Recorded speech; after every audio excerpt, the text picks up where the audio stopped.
आज अपन पढ़ेंगे राजस्थान में वर्षा जल को संग्रहण करने की विभिन्न विधियां। वर्षा जल को संग्रहित करने का कारण क्या है? हम वर्षा जल को संग्रहित करके भूमिगत जल स्तर को बढ़ाने के लिए वर्षा जल संग्रहित करते हैं। अब वर्षा जल संग्रहण की चूंकि अलग अलग पद्धतियां हैं, राजस्थान में इनके अलग अलग नाम है, वो आपको याद रखने हैं। जैसे खड़ीन एक प्रकार के तालाब है, मिट्टी के बने अस्थायी तालाब है। ये मिट्टी के बने अस्थायी का मतलब कच्चे तालाब बोल सकते हो आप इनको।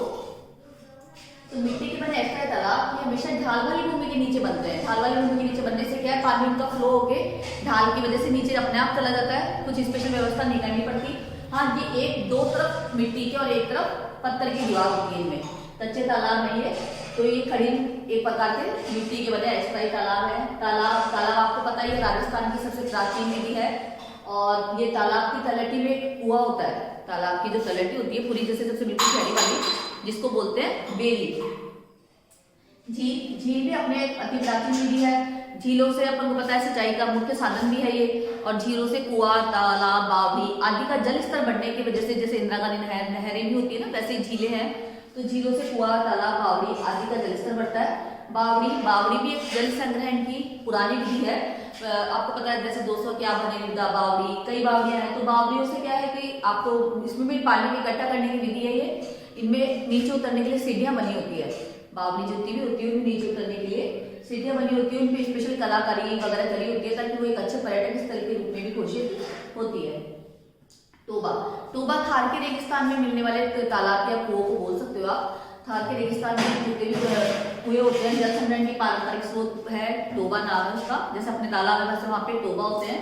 और ये नाड़ी के आकार का होता है, परंतु उससे थोड़ा गहरा होता है। मतलब ये सभी पानी संग्रहण की विधियां, लेकिन इनके अलग अलग नाम है। जैसे कुआं, तालाब, नहरें अपन बनाते हैं, वैसे ही खड़ीन, तालाब, झील, बावड़ी और टोबा। ठीक है। और अब अपन पढ़ेंगे कोयला और पेट्रोल के बारे में। कोयला और पेट्रोल जैसे आपको पता है दोनों ही जीवाश्म ईंधन है, जीवों के मृत अवशेष से प्राप्त हुए हैं और जैव अनिम्नीकरण है। और इसके अलावा जैव अनिम्नीकरण स्रोत है, इसके अलावा परंपरागत स्रोत है, ये सब आपको पता है ना। तो कोयला और पेट्रोल में से भी कोयले का अपन अध्ययन करें। कोयला ऊर्जा का प्रमुख स्रोत है।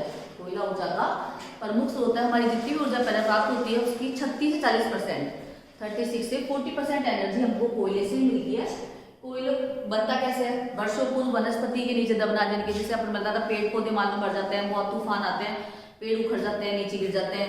अब वो उनके ऊपर जमीन के मिट्टी जमती जाती है और तूफान आते हैं तो उनके ऊपर परत उधर मिट्टी की पड़ती जमती जाएगी, तो वो काफी नीचे चला जाएगा। तो मिट्टी के अंदर उसमें उच्च ताप और दाब के कारण, हाई टेम्परेचर और प्रेशर के कारण वो जो अपने पेड़ थे वो कालांतर में कोयले में परिवर्तित हो जाते हैं। इस क्रिया को कार्बनीकरण कहते हैं। यानी कोयला बनने में लाखों साल लग जाते हैं। ठीक है ना। और मुख्य रूप से इसमें कार्बन और हाइड्रोजन होते हैं।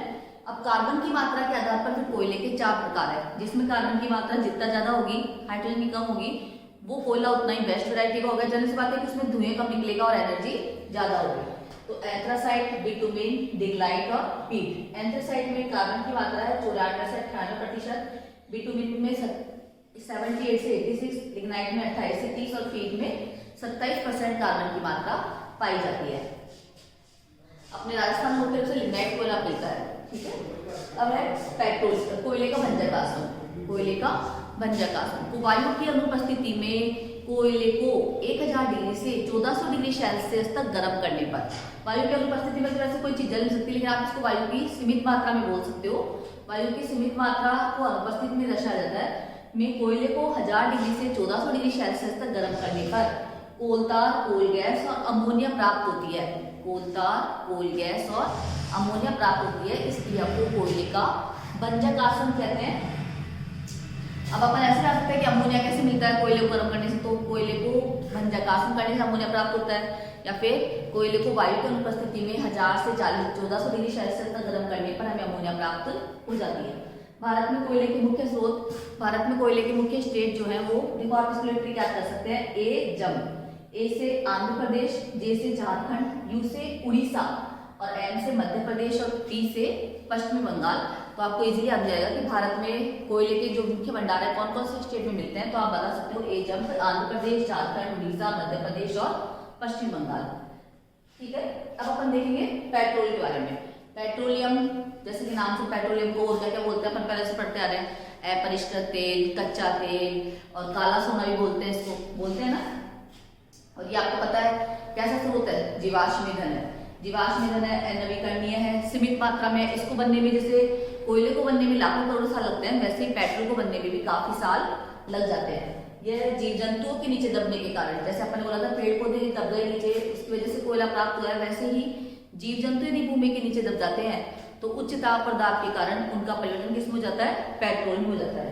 पेट्रोल के अपन को कुएं निकलते हैं पेट्रोल के, तो पेट्रोल का जब प्रभाजी आसवन करके निकालते हैं अपन, तो केवल पेट्रोल ही प्राप्त नहीं होता, उसके साथ हमें डीजल, केरोसिन, प्राकृतिक गैसें, वैसलीन, स्नेहक तेल आदि अलग अलग लेवल पे प्राप्त होते हैं।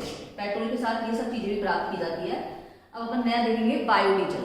बायोडीजल एक बहुत ही अच्छा नवीकरणीय स्रोत है, जो कि मतलब सरकार ने अब निकाला है इसको, और ये नवीकरणीय तो है ही, बाकी पर्यावरण संरक्षण में भी सही है और स्वच्छ ईंधन है ये। इससे किसी प्रकार की धुआं नहीं निकलती।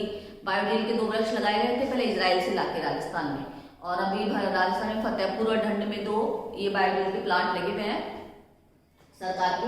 ये जैव निम्नीकरण से होता है, और इसका मुख्य बात है कि परंपरागत जो अपने डीजल इंजन चलते हैं उनमें भी इनका तरीके से उसी तरीके से इसका यूज हो सकता है। राज्य सरकार ने इसलिए बायोफ्यूल मिशन और बायोफ्यूल ऑथोरिटी का गठन भी किया है कि लोग ज्यादा से ज्यादा बायोडीजल के प्रति सचेत हो, उसको जाने।